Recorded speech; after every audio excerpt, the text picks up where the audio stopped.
جیسا کہ عرض کیا جا رہا ہے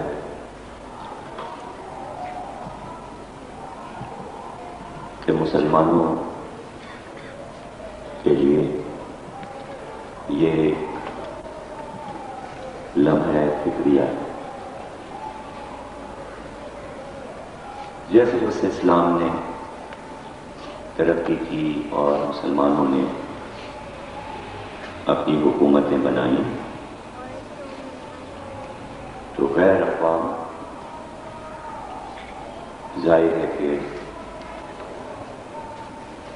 دشمنی اور حسد کے تحت مسلمانوں کو گھیر رہے ہیں۔ ایک نظریہ یہ ہے کہ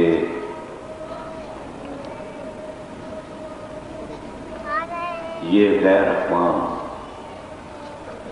مسلمانوں کو نیست و نابود کر دینا چاہتے ہیں،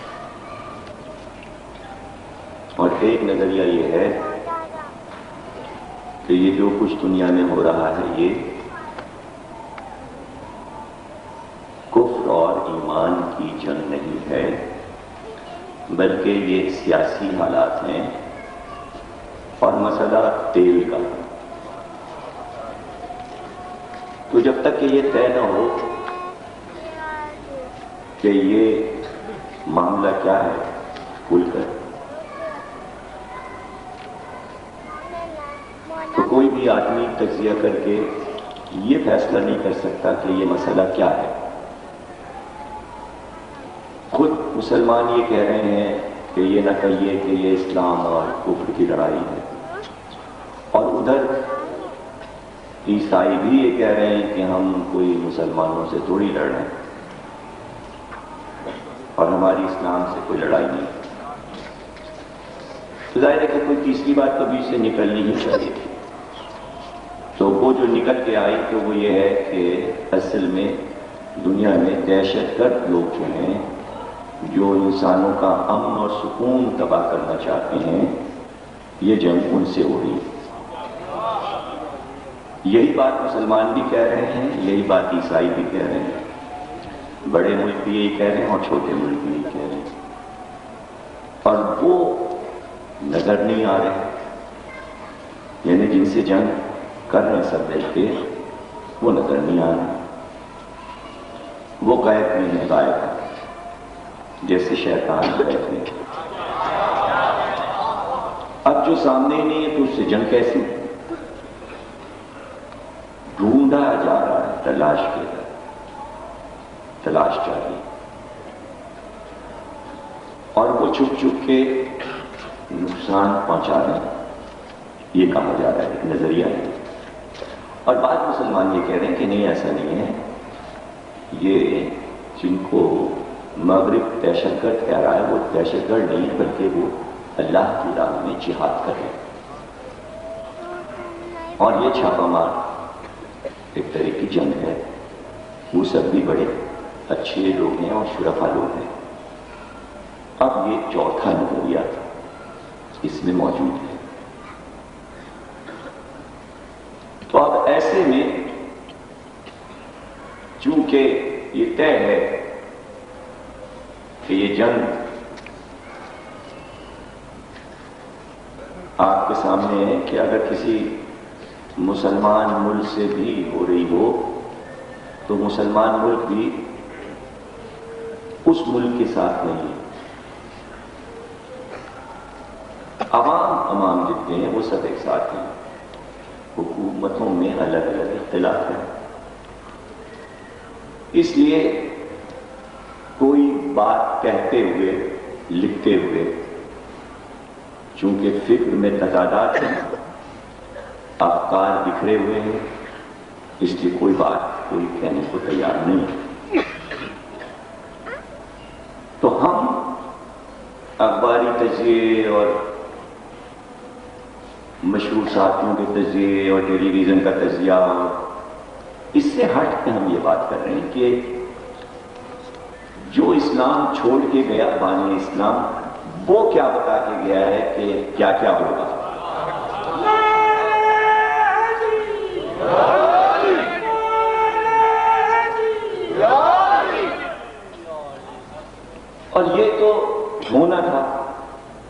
تو ہونا تھا کہ جب بنیاد رکھی گئی خانہ کعبہ کی،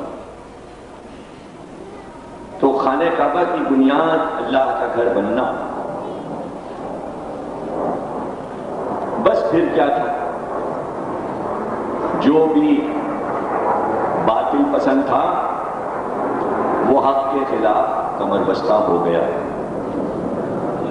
5000 برس سے کعبہ سر اٹھائے ہوئے سرزمین مکہ پر فخر کے ساتھ موجود ہے، ایک نشانی، ایک سمبل،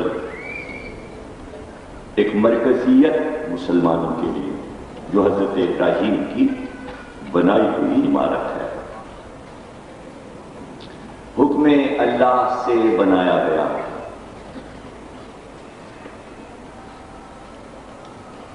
اور یہ تمہارا مرکز ہے، یہ اللہ کا گھر ہے۔ حالانکہ حضرت ابراہیم سے پہلے بھی کعبہ موجود تھا، وہ گھر موجود تھا۔ ظاہر ہے کہ مرکز جو ہے وہ اللہ کا اس وقت سے موجود ہوگا جب سے اللہ کا پہلا نمائندہ آیا۔ تو جب حضرت آدم زمین پہ آئے اسی وقت کعبے کی بنیاد رکھی گئی، اور حضرت جبریل نے ایک پتھر روشن، عمدہ،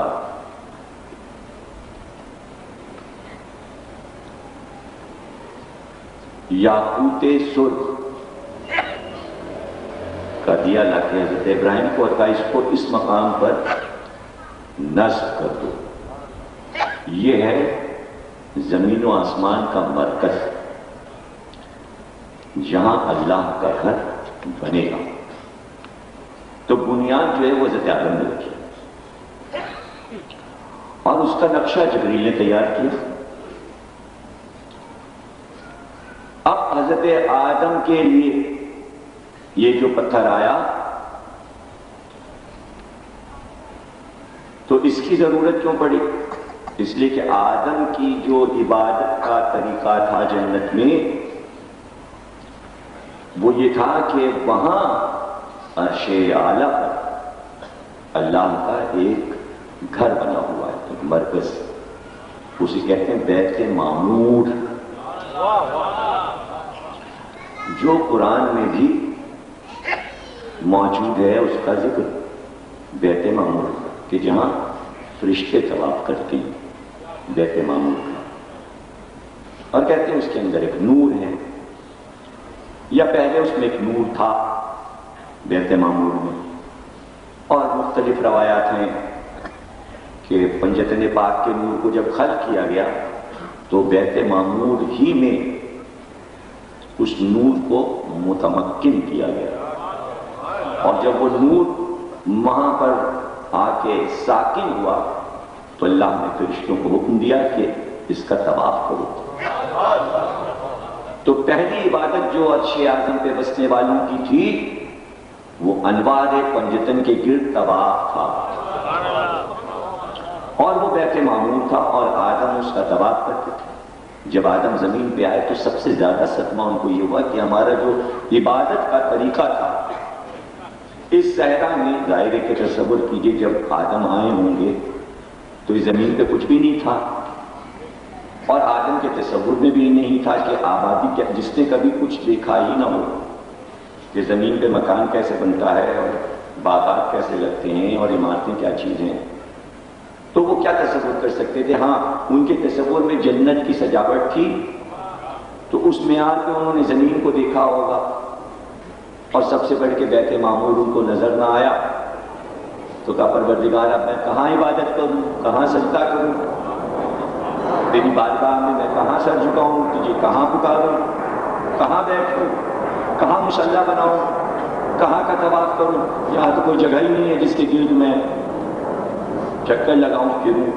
تو اللہ نے جبریل سے کہا کہ یہ جنت کا پتھر لے جاؤ اور اس کو ایک جگہ نصب کر دو، اور آدم سے کہو اس کے گرد وہ طواف کر لیا کریں، اور اسی کی طرف منہ کر کے نماز پڑھ لیا کریں۔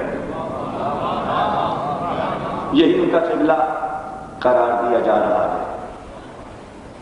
تو اگر وہ پتھر نہ آتا تو آدم کے لیے قبلہ بھی نہیں تھا، ادھر منہ کر کے نماز پڑھتے میدان میں. تو گویا پہلے قبلہ بنایا گیا. اور جبریل نے کہا کہ یہ جہاں پر ہم نے اس پتھر کو نصب کیا ہے، یہاں سے اگر ایک لکیر سیدھی مستقیم کھینچی جائے بیت معمور تک تو بالکل اس کے سیدھ میں بیت معمور سے ملک چلے تو وہیں آ کے اترے گا جہاں ہم نے یہ قبہ لگا دیا. تو یہ نشانی اللہ کا پہلا گھر اور اس کی بنیاد وہی روشن پتھر جس سے کہ نور نکلتا تھا، جو کہ آدم کے لیے کعبہ قرار پایا، وہی پتھر آج کعبے میں لگا ہے جسے کہتے ہیں حجر اسود. اسود کے معنی کالا، سیاہ. پتھر جو آیا تھا کیسا تھا اور کیسا ہو؟ تو حضور سے پوچھا گیا کہ جب آدم کے دور میں آیا تھا تو روشن تھا، چمکدار تھا، نور نکل رہا تھا، یہ تو کالا ہو گیا. کہ یہ تم لوگوں کے ہاتھوں کا میل ہے کہ تم نے اس سے مسکر کر کے سیاہ کر دیا. چپ ہو گیا. یہ ہمارے ہاتھ کا میل، ہمارے ہاتھ تو صاف نہیں.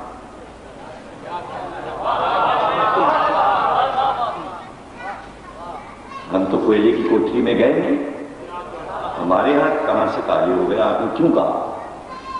یہ ہے نفسیات. جب چپ ہو گیا آپ نہ کہیے. ارے آپ سے مراد ہوتی کائنات. آپ میں آپ کیوں آ جاتے ہیں؟ مجلس کے ٹیمپو کو مت خراب کیا کیجیے، ٹیمپو نہیں خراب کیا کریں گے. آپ مابرہ ہوتے ہیں مجلس سنیں گے. یہ ہم نہیں ہیں، ہم سے نہیں بات کر رہے ہیں.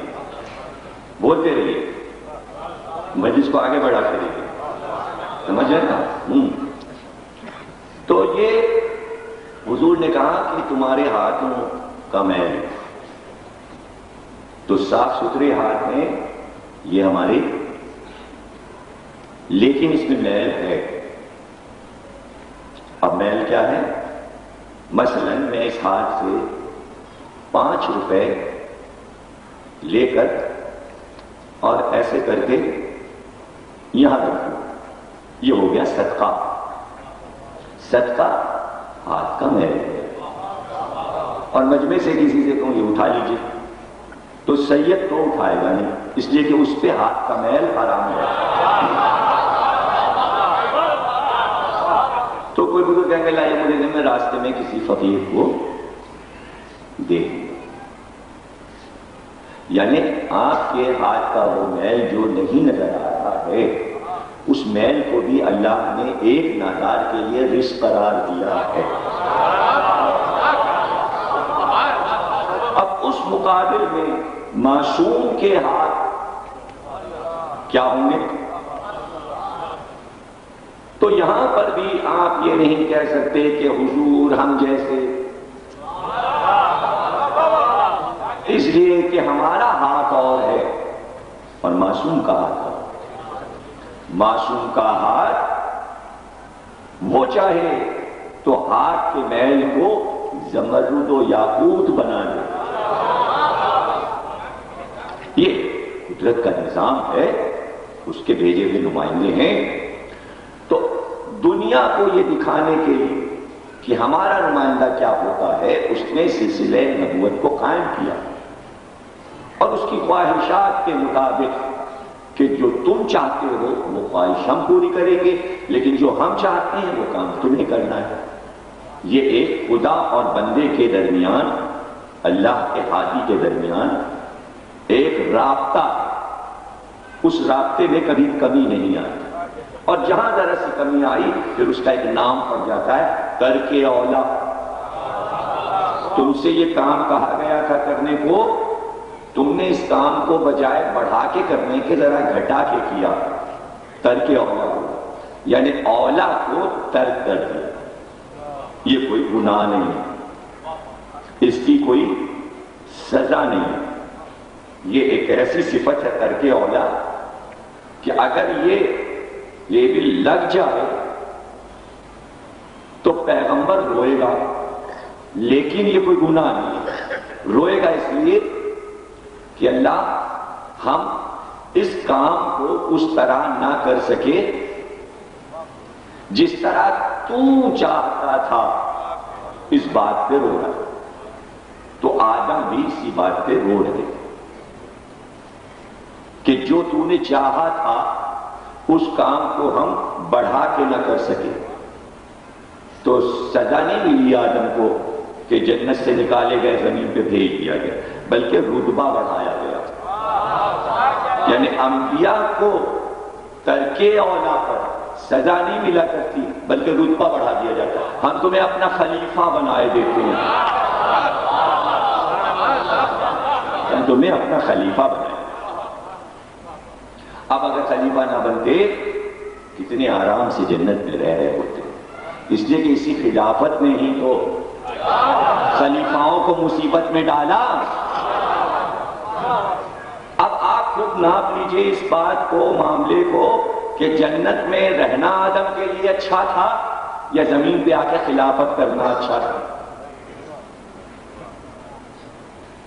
اب یہ تو آپ سوچتے رہیے اور فوراً آپ جواب دے نہیں سکتے اس کا، اس لیے کہ جواب مشکل ہے، بہت مشکل ہے۔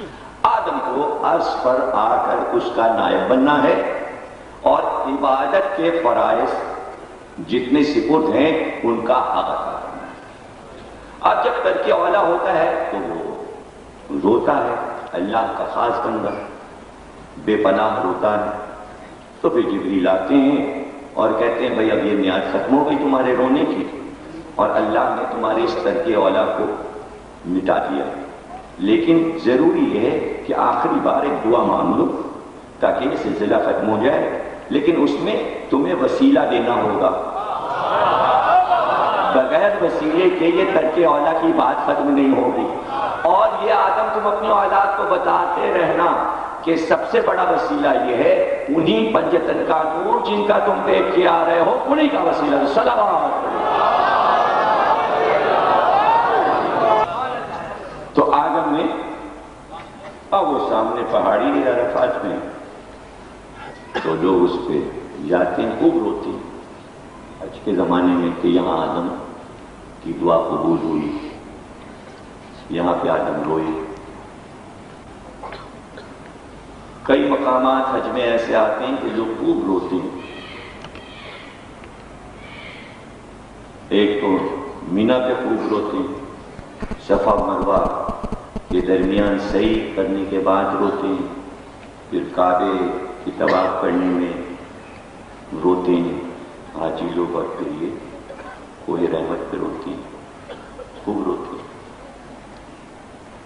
تو کوئی بھی دنیا کی عبادت بغیر گریہ کیے ہوئے قبول نہیں۔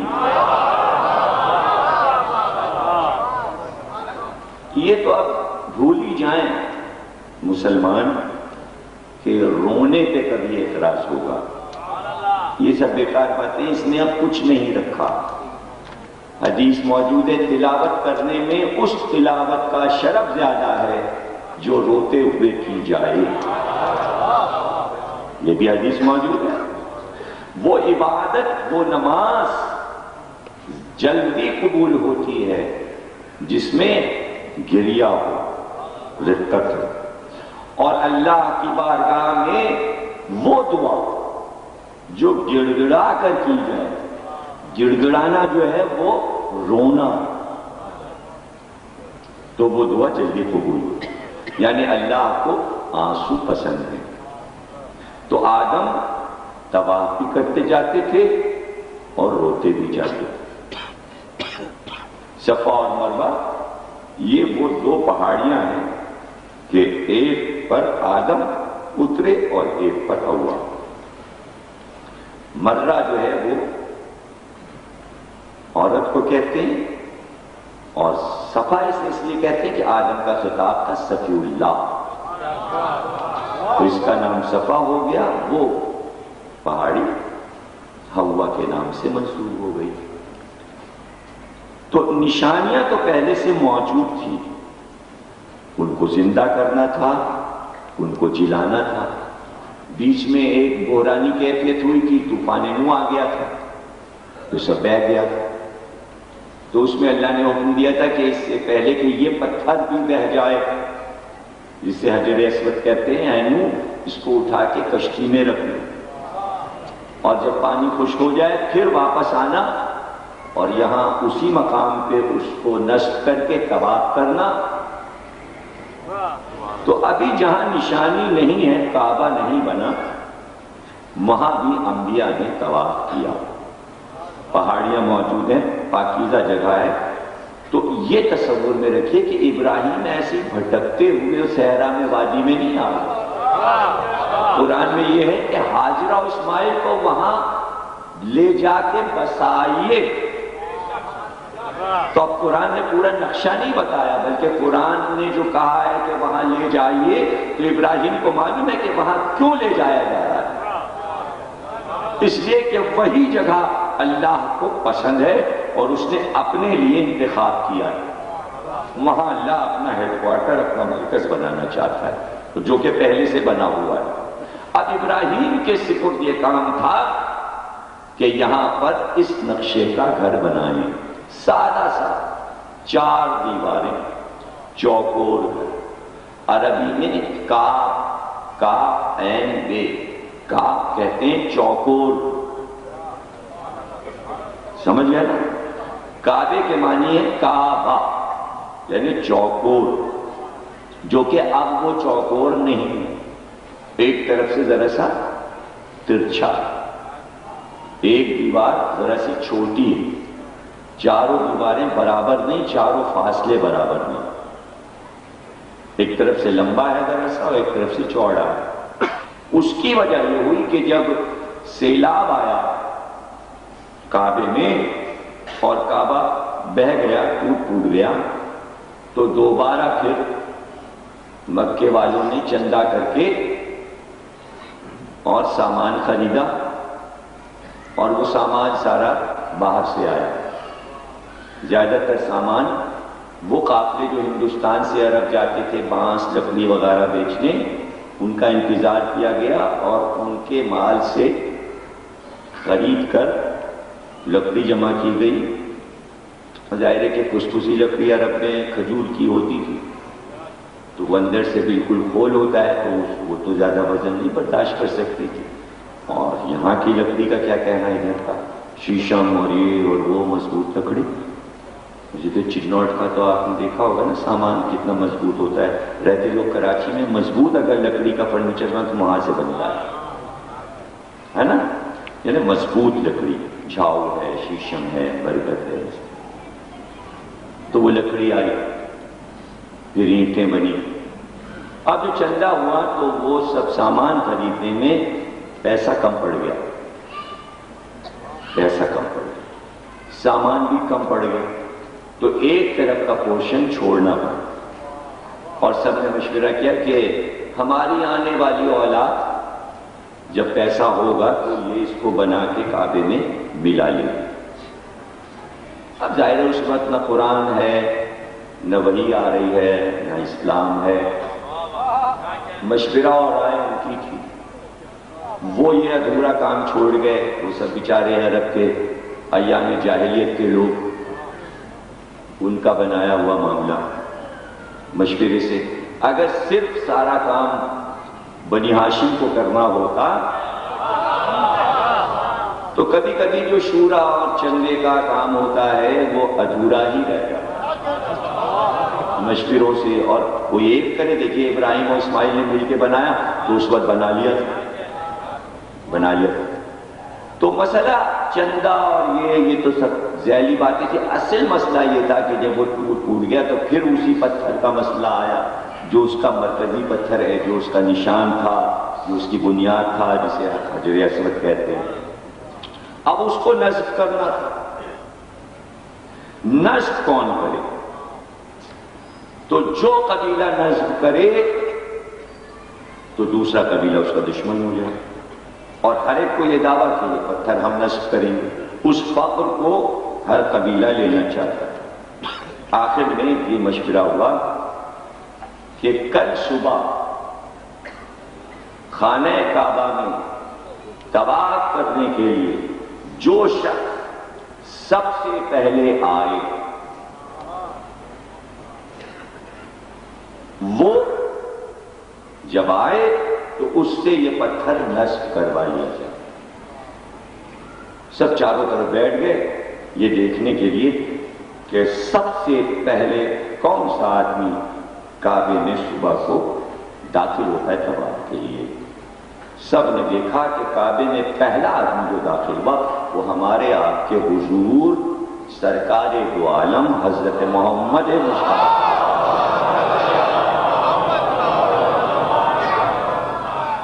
وہ آیا۔ اب حضور کا عادل دیکھیے، سب جمع ہو گئے، سب کو پتہ ہے تو عبداللہ کا چاند ہے، یا آمنہ کا لال ہے، یا ابو طالب کا بھتیجا ہے، یا عبدالمطلب کا پوتا ہے۔ اس وقت تک ابھی آپ نے تھوڑی کہا تھا قولوا لا الہ، وہ کہہ چکے ہوتے تو نقشہ ہی یہاں کا دوسرا ہوتا۔ لیکن ذرا حضور کا عدل دیکھیے کہ ایک چادر لاؤ، تو چادر آئی، کہا حجر اسود کو اس چادر میں رکھو، اور تمام قبیلے مل کر اس چادر کو پکڑ کے اٹھا کے اس مقام پہ لے چلیں جہاں اسے نصب کیا جائے گا، تاکہ ہر قبیلے کا آدمی حجر اسود کو نصب کرنے میں شامل ہو جائے۔ یعنی حضور یہ چاہتے تھے کہ عربوں کی آپس کی دشمنیاں ختم ہوں اس کعبے کی وجہ سے۔ اس لیے کہ کعبہ جو مرکز ہے وہاں جو آ گیا تو پھر پہچان نہیں ہے کہ یہ کس مشرق کا ہے، یہ کس فقہ کا ہے۔ کعبہ بنایا اس لیے گیا کہ جب یہاں مسلمان آئے تو وہ صرف فرزند توحید لگے۔ یہ ہے کعبے کا روحانی مقصد، یعنی یہ ہے اللہ کا ہیڈ کوارٹر، یہ ہے اللہ کا مرکز۔ یہاں آنے کے بعد کوئی بھی اختلاف آپس میں نہیں ہونا چاہیے، اس لیے ایسا لباس رکھا گیا۔ لیکن لباس جو ہے وہ قومیت کو بتاتا ہے، ملکیت کو بتاتا ہے، وطنیت کو بتاتا ہے۔ لباس فوراً بتا دیتا ہے کہاں کے ہیں۔ جہاں آپ یورپ میں شلوار پہن کے اتریے، اور اگر شلوار پہ آپ نے چسٹر پہن لیا تو پھر وہ سی آئی ڈی کے لوگ آ کے یہ ضرور پوچھتے ہیں ہیروئن ہے تمہارے پاس، سب سے پوچھتے ہیں۔ اس لیے زیادہ تر لوگ پینٹ وینٹ پہن کے جاتے ہیں، جتنے مولانا لوگ ہیں وہ بھی پینٹ پہنتے ہیں یورپ اور امریکہ میں۔ کہ الگ کمرے میں لے جائیں گے، پھر چیکنگ ہوگی، پہلے تو چپکے سے پوچھ لیتے ہیں کہ اگر ہے تو دے دو، تو ہمارے کام آ جائے کہ ہم بیچ لیں گے، ورنہ پھر ہم تمہیں پکڑوا دیں گے۔ دو صورتیں ہوتی ہیں، اور بیچاروں کیا معلوم کیا ہے کیا نہیں۔ تو پہچان ہے، پہچان لباس۔ اس لیے اللہ نے کہا یہاں دو کپڑے ہو، ایک جسم پہ لپٹا ہو اور ایک اوپر سے پڑا ہو، اس کا نام ہے احرام۔ جب وہ باندھ کے کعبے میں آئے تو اب یہ پہچاننی کون کس قوم کا ہے، کس فرقے کا ہے، کس مذہب کا ہے، بس پکارے جاؤ اللہ کو اور طواف کیے جاؤ۔ یعنی حج کو رکھا اتحاد کو قائم کرنے کے لیے۔ آپ سمجھ رہے نا، یہ اللہ کا گھر، بنیاد رکھی حضرت ابراہیم نے، جبینوں سے بسایا محمد نے، لیکن اسی گھر کو ہمارے نبی کو چھوڑنا پڑا۔ لیکن یہ فیصلہ اللہ نے پہلے کر دیا تھا کہ اس گھر پہ بنی ہاشم کا حق زیادہ ہے، اس لیے کہ ان کی خدمات زیادہ ہیں اس گھر کے لیے، اور تم یہ چاہو گے کہ ان کی خدمات کو مٹا دو۔ اس لیے ایک یادگار بات ہم رکھے دیتے ہیں کہ ابو طالب کے بیٹے کو اس گھر میں پیدا کیے دیتے ہیں، وہ نہ بھی رہیں گے کعبے میں جب بھی یہ بات جڑی رہے گی کہ علی کعبے میں پیدا ہوا، علی کعبے میں۔ اب اس کے بعد کئی بار ایسا موقع آیا کہ کعبہ تعمیر ہوا اور پھر حجر اسود ہٹا۔ ایک بار تو